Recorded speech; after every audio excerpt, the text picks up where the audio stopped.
I think I've been helped in my time in the firm and in life because I believe in humility. I think it's an important attribute to have. Nobody likes an arrogant person.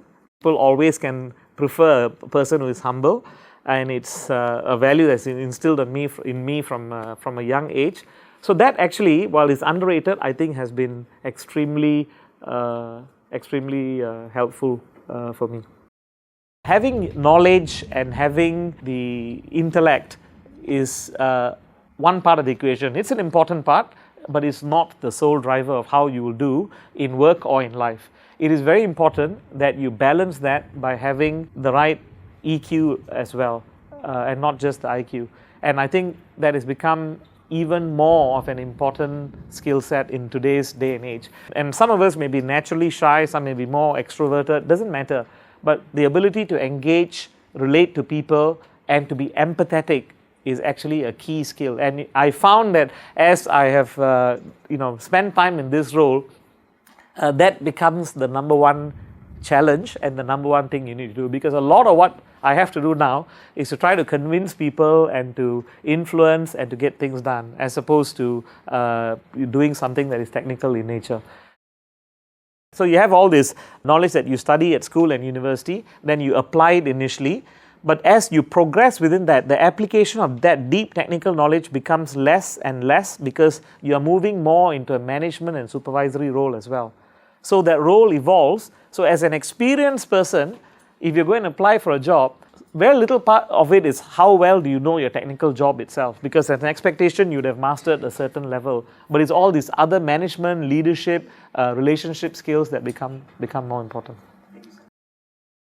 But what's important, I think, in the context of work is you must acknowledge that some of the things have not worked out, and then be courageous enough to admit that.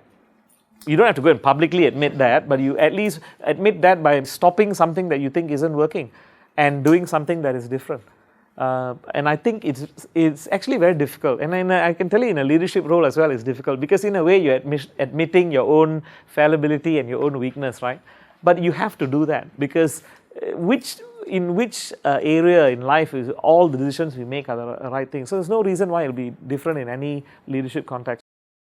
You're all very young. Okay, you are in the prime of not even reaching your prime. You're still building up, in terms of the number of years and so on. You have the energy, you have the youth.